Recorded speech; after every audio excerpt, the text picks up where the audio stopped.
कोई कितना भी आपका उपहास करे, अपमान करे, क्लेश आदि दे, आप सह जाओ। अपने को सबसे छोटा समझोगे तो सह जाओगे, सबसे छोटा अपने। दो ही बात है, या इतना बड़ा समझो कि सब पूरे विश्व को अपने में समा लो, वो है ज्ञानी। और भक्त सारे विश्व में अपने प्रभु को देखकर सबका सेवक बन जाता है, सबका सेवा भाव के द्वारा आदर करता है, अपने को सबसे छोटा समझता है। भाव ये है भक्ति में, श्री राम में सब जग जानी, करो प्रणाम जोरी जुग पानी। सबसे छोटा अपने को, पूरा इष्ट, इष्ट से बढ़कर और क्या, इष्ट स्वरूप शब्द। और ज्ञान में मैं के सिवा कोई है नहीं, वही मैं आत्म तत्व है, आत्म तत्व ही विविध घड़ों में भास रहा है, दूसरा कोई है नहीं, मैं ही मैं हूं। जहां बीच में है मैं तू, इसी में माया पीटती है। न मैं बन पाए और न तू का अनुभव कर पाए, और मैं तू में फंसे हुए, इसीलिए माया है। महाप्रभु चैतन्य देव कह रहे हैं छोटे बन जाओ सबसे, सबको इष्ट रूप देखो, तभी छोटे बनोगे। तृणादपि सुनीचेन। और जैसे वृक्ष गर्मी सर्दी सब सहता है, कोई डंडा मारता है फल के लिए तो फल दे देता है, कोई कुल्हाड़ से डाल काट लेता है, नहीं कोई तो समीप चला जाए तो छाया है, सुगंध है, पत्ता है, वो सुख देता ही है। ऐसे ही हम नाम जापकों को कोई कष्ट दे, पीड़ा दे, गाली दे, मार दे, तो हमें उसका मंगल ही मनाना है। तुम्हारा मंगल हो, तुम्हारी भगवान बुद्धि शुद्ध करें, तुम्हारे नाम में प्रीति हो, धाम में प्रीति हो, ऐसी हम अपनी भावना। अमानिना मान देना, जब कोई हमारा सम्मान करे तो हमको लज्जा लगनी चाहिए, लज्जा लगनी चाहिए। हम इस योग्य नहीं हैं, यह हमारा सम्मान नहीं, हमारे गुरुदेव इष्ट देव का है। किसी भी भाव से सही, सम्मान स्वीकृत नहीं होना चाहिए। लाखों लोग प्रणाम करें लेकिन आपकी स्वीकृति ना हो अंदर से, तो कोई प्रभाव नहीं। एक प्रणाम करे, स्वीकृति हो गई तो बाधा पहुंच जाएगी। दूसरों को सम्मान दे, स्वयं सम्मान रहित रहे। सबहि मान प्रद आप अमानी, ये बहुत कठिन है। दूसरों को सम्मान देना, स्वयं सम्मान रहित होना बहुत कठिन है। लेकिन परम पद भी तो प्राप्त होना है, तो हमको फिर ये सहना होगा। अपने को सबसे छोटा समझना, आई हुई विषमता को सह जाना, सम्मान प्राप्त होने पर उसे स्वीकार न करना, दूसरों को सम्मान प्रदान करना। अमानिना, स्वयं मान रहित होकर दूसरों को मान देना। और सदा निरंतर, सदा सर्वकालेषु माम स्मरेयुध्य च, निरंतर भगवत स्मरण और अपने कर्तव्य का पालन करते रहना। न धनम न जनम न सुंदरी, कविताम वा जगदीश कामये, मम जन्मनि जन्मनीश्वरे, भवता भक्ति रहे तु की त्वयि। हे प्रभु, मैं धन, परिवार, स्त्री या बहुत काव्य रचना करना, पांडित्य, इन सब की इच्छा नहीं करता। न धनम न जनम न सुंदरीम, कविताम वा जगदीश कामये। हे जगदीश, हे प्रभु, मेरे अंदर ये कोई कामना नहीं है कि मुझे धन मिले, मुझे सुंदर स्त्री मिले, मुझे सुंदर परिवार मिले, मैं बहुत काव्य रचना करने वाला बनूं, मैं बहुत पांडित्य युक्त हूं। तो क्या चाहते हो? बस प्रभु, मम जन्मनि जन्मनीश्वरे, भगवता भक्ति रहे तु की त्वयि। यदि हमारे कर्मों के अनुसार हमको फिर जन्म मिले तो आपकी ही भक्ति करूं, बार बार जन्म मिले लेकिन आपकी ही अनुराग भक्ति में मैं मगन रहूं। हे परमेश्वर, तुम्हारे स्वरूप में मैं स्थित होकर बार बार जन्म हो, मुझे कोई परेशानी नहीं। अयि नंद तनूज किंकरम, पतितं वाम विषमे भवाम्बुधौ, कृपया तव पाद पंकज स्थित धूलि सदृशं विचिंतय। हे नंद सुनो, हे नंद नंदन, मैं तुम्हारा दास हूं, बस तुम्हारा दास हूं। इस घोर दुष्पार संसार सागर में पड़ा हुआ हूं, मुझको कृपा पूर्वक आप अपने चरणों की धूल बना लीजिए। जैसे चरणों में धूल हर समय लगी रहती है, नाथ मैं आपके चरणों से लगा रहा हूं, हे नंदनंदन। ये महाप्रभु चैतन्य देव कह रहे, ऐसी हम पर कृपा कीजिए। नयनम गलदश्रुधारया बदनम गदगद रुद्धया गिरा पुलकैर्निचितं वपुः कदा तव नाम ग्रहणे भविष्यति। प्रभु ऐसी मेरी स्थिति कब होगी? मेरे आंखों से अश्रुधारा बह रही हो। नयनम गलदश्रुधारया,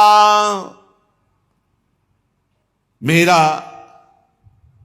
कंठ अवरुद्ध हो गया हो, आंखों से अश्रुधारा हो, शरीर में रोमांच हो, मेरी वाणी अवरुद्ध हो रही हो और मैं पुकार रहा हूं कृष्ण कृष्ण कृष्ण कृष्ण, राधा राधा राधा।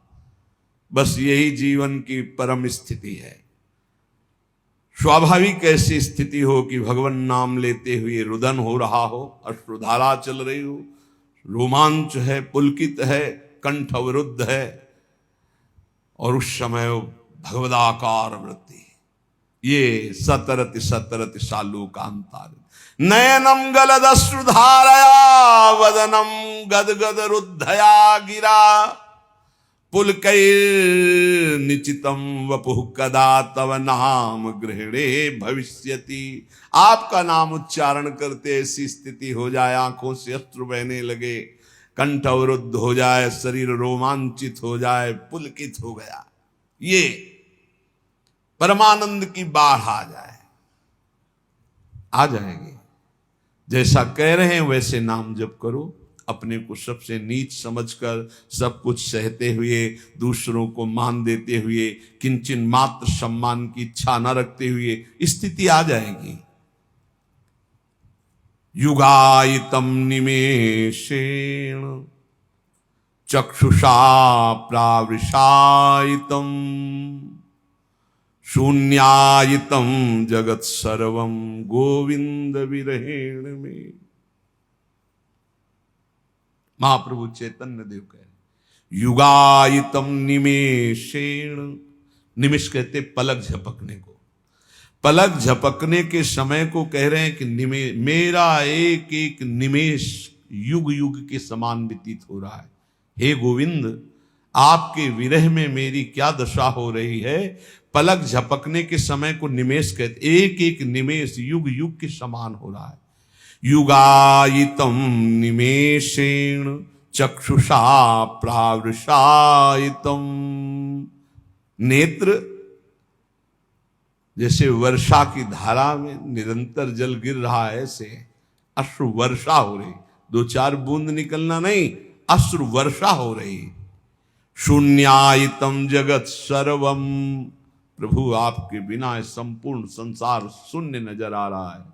नेत्रों से अविरल अश्रु धारा बह रही, एक एक निमेष युग के समान व्यतीत हो रहा है। हे गोविंद, आपके विरह ने हमारी ऐसी दशा हो गई। आश्लिष्य, ये स्थिति होती है, तब ये स्थिति होती है। ये जो नयनम गलदश्रुधारया वदनम गदगद रुद्धया गिरा, या युगायितम निमेषेण चक्षुषा प्राविशायितम, ये स्थिति तब आती है जब इस श्लोक का जीवन में आचरण हो जाए, क्षमता आ जाए।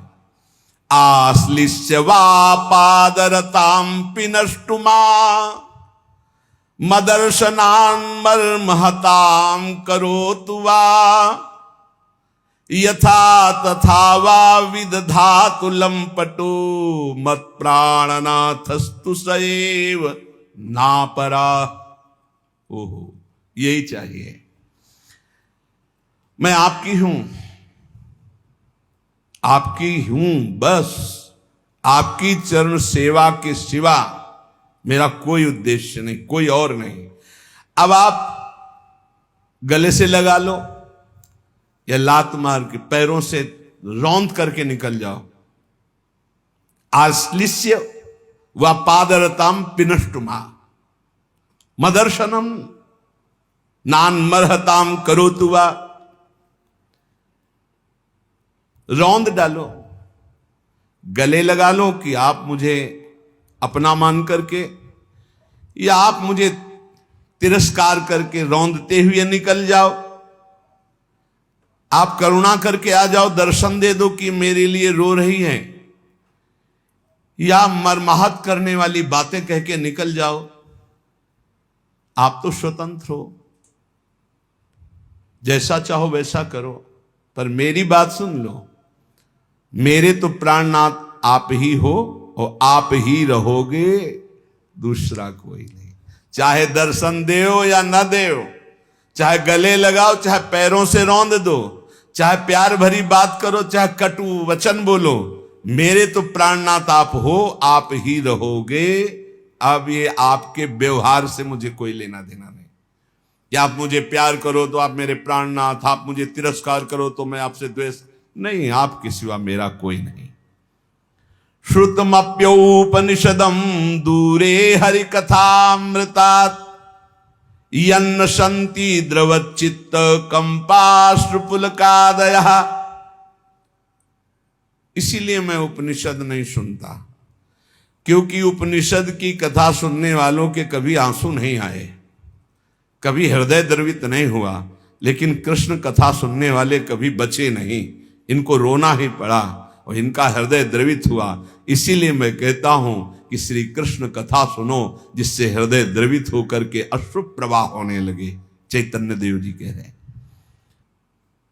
पर इस स्थिति को प्राप्त करने के लिए जैसे सत्संग की महिमा ऐसे कुसंग की भी महिमा है।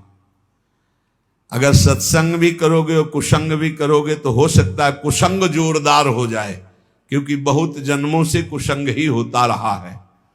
श्री नारायण भट्टाचार्य जी के वचन, अभक्त संगो देहोत्थो वाचिको मानसस्तथा त्रिविधोपि परित्याज्यो भक्ति कामनया बुधई कायिकः काय संबंधात् वचसा भाषणात्मकः अन्नादिनां मानसस्तु पारंपर्योर्ध दोषदः। यदि तुम भक्ति के इच्छुक हो, प्रेम के इच्छुक हो, भगवत दर्शन करना चाहते हो, तो अभक्तों का संग कभी भूल कर मत करना। ना तो देहोत्थो वाचिको मानसस तथा, ना शारीरिक होने पावे, ना वाणी से होने पावे, ना मानसिक होने पावे। एकांत में बैठकर दुष्ट का चिंतन भी करना, उसका संग करना होता है। दुष्ट आचरण का, दुष्ट स्वभाव का, दुष्ट व्यक्ति का, दुष्ट घटना का चिंतन नहीं करना चाहिए। ना उसके विषय की चर्चा करनी चाहिए। बहुत दुष्ट है वो, ऐसा वैसा, आप उसका संग कर रहे हैं। और ना शरीर से संग करना चाहिए। त्रिविधोपि परित्याज्यो भक्ति कामनया बुधई। बुद्धिमान को चाहिए तीन प्रकार का जो संग, शारीरिक, मानसिक और वाचिक, तीनों प्रकार का संग त्याग दे। ऐसे मानसिक सत्संग भी होता है। आज सत्संग में सुना, आज वो संते बोल रहे थे, आज ऐसा, तो आपका सत्संग हो रहा मानसिक। परस्पर बैठ करके भगवत चर्चा ऐसी सुनी, ऐसा ऐसा, ये वाचिक हो रहा है। और भक्तों के संग में बैठे ये शारीरिक हो रहा है। ऐसे ही कुसंग होता है। तो कह रहे हैं कायिका काय संबंधात, देह संबंध से जो अवैष्णव है, भजन नहीं करता, दुष्ट स्वभाव का, वो कोई भी हो, जाके प्रियन राम बैदेही तजिए ताहि कोटि बैरी सम यद्यपि परम सनेही। कोई भी हो, पिता माता भाई बंधु परिवार का कोई जो भगवान का विरोधी है, किंचन मात्र भगवत भक्ति का अंग उसके हृदय में नहीं है, तो हमारा कर्तव्य है कि जरूरत पड़ने पर हम उसकी सेवा कर देंगे, पर संग नहीं करेंगे, न वाचिक, न मानसिक, न शारीरिक। अधिकार है, तुम पिता हो, माता हो, जरूरत पड़ेगी, तुम दुख में हो, तुम तुम्हारी सेवा कर देंगे, लेकिन तुमसे हम मन नहीं मिलाएंगे, क्योंकि तुम भगवत विमुख आचरण करते हो। जो अभक्त का संग करता है तो भक्ति उसकी बाधित हो जाती है। पुत्र हो अभक्त हो संग नहीं, पिता हो अभक्त हो संग नहीं, माता हो अभक्त हो संग नहीं। तजो पिता प्रहलाद विभीषण बंधु भरत महतारी गुरु बलि तजो कंत ब्रज बनितन भे मुद मंगलकारी। ये दूसरों को मंगल करने वाले बन गए, जो भगवत विरोधियों का त्याग कर दिया। देह संबंध से दैहिक संबंध होता है, देह संबंध अभक्त से न बनने पावे। उसके पास बैठना, उसके संभाषण करना, किसी भी तरह की दोस्ती हमारी अभक्त से नहीं होनी चाहिए। जो भगवत विमुख है बिल्कुल नहीं। भगवत विमुख अगर संग किया तो पक्का भक्ति में बाधा पड़ जाएगी, पक्का बाधा पड़ जाएगी। फिर वाचिक बातचीत करना उसके विषय की, वो है नहीं शरीर से पास, बहुत दुष्ट है, बहुत नीच है, ऐसा वैसा, उसका संग हो रहा है वाचिक, उसकी चर्चा भी नहीं करनी। और फिर मानसिक, मन से उसका चिंतन नहीं करना, और दूसरा मानसिक संग, अन्न दिया हुआ नहीं खाना, भोजन नहीं खाना, अभक्त का दिया हुआ भोजन नहीं पाना। जैसे राजा माधव सिंह ने जब विरोध किया रत्नावती का तो कहा, आज से मैं नियम लेती हूं, तुम्हारे द्वारा दिया हुआ एक कवल नहीं पाऊंगी, राजन्न का त्याग करती हूं, क्योंकि तुम राजा हो और तुम भगवान के विरोधी हो, संतों के विरोधी हो, इसलिए आज से मैं त्याग करती हूं, न राजमहल में रहूंगी न तुम्हारा दिया होगा। ऐसा परम पावन चरित्र है रत्नावती जी का कि ये तो केवल भगवान की ही सामर्थ्य को धारण करके ऐसा किया जा सकता है। अगर ये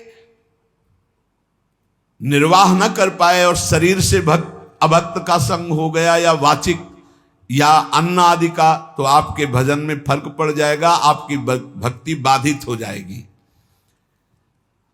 और हृदय में किसी जाति पक्ष का गर्व नहीं होना चाहिए भगवान की भक्ति में, कि मान लो आप उत्तम कुल के हो और कोई मध्यम या निकृष्ट, और आप उस वैष्णव के प्रति वो भाव रखें कि वो तो निकृष्ट कुल का, फिर तो आपका पतन हो जाएगा पक्का। इसलिए अभक्त का संग पतन करता है और जाति अभिमान ये पतन कर देता है। भक्तों के कुल एक ही होते हैं। जैसे अपने यहां श्री हरिवंश सुगोत कुल देव जाति हरिवंश श्री हरिवंश स्वरूप हित रिद्धि सिद्धि हरिवंश। किसी से कभी नहीं पूछा होगा आज तक, किसी से नहीं कि आप किस जाति के हो, कभी नहीं। हमारी सत्ता ही नहीं है, हमारे यहां सत्ता ही नहीं है, न जाति की न कुल की न इसकी मर्यादा, इसकी कोई सत्ता नहीं। सत्ता इतनी है कि तुम हरि के प्राप्ति के मार्ग में कदम रख रहे हो तो तुम श्री हरि के हो, बस। कल हम ऐसे विनोद में कह रहे थे अपने साधकों से कि यार अगर हमसे कोई पूछे कि ये संत कहाँ के हैं तो हम नहीं बता पाएंगे, तो लोग कहेंगे कि बाबा झूठ बोल रहे हैं। सच्ची मानिए, इतने सब जन है, हमको आज तक नहीं पता कि ये कहाँ के हैं, ये किस जाति के हैं, कुछ नहीं। बस जुड़े और नाम दे दिया, बोले अमुक शरण, और बस सेवा, बस इतना ही हमारा बातचीत है। इसके बाद हम नहीं जानते कि आप लोग किस क्षेत्र के हैं, किस जिला के हैं, आपकी क्या जाति है, क्या कुल, हम बिल्कुल नहीं जानते। अब आप सोचो, कोई मानेगा 10-10 साल हो गए, 12-12 साल हो गए, ये नहीं जानते कि कहाँ के, नहीं जानते। एक भी साधक का हमने कभी नहीं परिचय पूछा, तुम किस जाति के हो, किस कुल के हो, और तुम्हारा गांव का नाम क्या है, तुम कहां से आए हो, तुम्हारा आधार कार्ड क्या है। हमारा सबका आधार कौन है, श्री हरि, श्री प्रिया जी, बस इतनी बात हमारी। अब हमसे पूछा जाए ये कौन है तो कहेंगे अमुक है। कहाँ के हैं, वृंदावन के हैं। किस जाति के हैं, हरिवंश गोत्र के हैं। बस इतने हमें पता है। और शाम मिलकर के एक जगह बैठकर पाते हैं, एक जगह रसोई बनती, श्री जी का भोग लगता है। इतना भी फर्क नहीं है कि आप अमुक कुल का अमुक कुल। ना हम विप्रो न च नरपतिर्नापि वैश्यो न शूद्रो नाहं वर्णी न च गृहपतिर्नो वनस्थो यतिर्वा किंतु प्रोद्यन निखिल परमानंद पूर्णामृताब्धेर गोपी भर्तु पद कमलयोर दास दासानुदासा। न मैं ब्राह्मणों न क्षत्रियो न वैश्यो न शूद्रो न ब्रह्मचारी न गृहस्थो न वानप्रस्थो न सन्यासी हूं। भैया हो कौन? बोले परमानंदमय अमृत के उमड़ते हुए महासागर रूप गोपीकांत श्री कृष्ण चंद्रजू के चरण कमलों के दासों का दास हूं, ये हूं। अब ये एक ही है अच्युत कुल, हरिवंश कुल, अब इसमें कोई भेद नहीं। और ये बैठा लेना चाहिए तभी प्रॉपर्टी मिलेगी, ये भी ध्यान रखो। गोद नामे में आए हो तो पूरी प्रॉपर्टी मिलेगी। तुमसे पूछा जाए तुम कौन जाति के हो, क्या उत्तर दोगे? सीधा उत्तर तुम्हारा क्या होगा? हरिवंश जाति। हरिवंश कोई जाति होती है? तो हम तो हरिवंश जाति, श्री हरिवंश सुगोत कुल देव जाति हरिवंश। हमारी जाति हरिवंश, हमारे कुल हरिवंश, हमारे देवता हरिवंश, हमारी देवी हरिवंश, हमारे इष्ट हरिवंश, हमारा सब कुछ हरिवंश। हरिवंश हा हरि रा राधा बा वृंदावन सा सहचरी। वृंदावन में सहचरियों के मध्य में विराजमान श्यामा श्याम ही हमारी जाति है, वही कुल है, वही देवता है, वही सब कुछ है। जैसे वैष्णव जनों से पूछो आपका कुल क्या है तो कहे अच्युत कुल। आपका गोत्र क्या है? अच्युत गोत्र। यही ठसक होनी चाहिए, यही, इसमें चूक नहीं होनी चाहिए। अब पूर्व की बात नहीं होनी चाहिए। आप किस जाति से हो? हम जिस जाति के श्यामा श्याम है उस जाति के हैं, पक्का बैठा होना चाहिए। कौन से कुल के हो? बोले हम तो अच्युत गोत्री हैं, हम तो हरिवंश गोत्री। वही होना चाहिए जो आपके टसक है, तभी प्रॉपर्टी मिलेगी। दंपति संपत्ति पाई है। हरिवंश प्रताप ही जानत है, हरिवंश प्रबोध प्रमाणत है, हरिवंश सुसर्वस्व हैं तिनके, सुख संपत्ति दंपति जो जिनके। ए चूकना नहीं। ना हम विप्रो न च नरपतिर्नापि वैश्यो न शूद्रो नाहम वर्णी न च गृहपतिर्नो वानस्थो यतिर्वा। न मैं ब्राह्मणो न क्षत्रियो न वैश्यो न शूद्रो न मैं ब्रह्मचारी हूं न गृहस्थो न वानप्रस्थो न सन्यासी हूं। कौन हो? बोले परमानंद अमृत प्रवाह करने वाले प्रभु श्री कृष्ण चंद्र के दासों का दास हूं। मैं श्री कृष्ण चंद्र के दास को दास हूं। दास दासो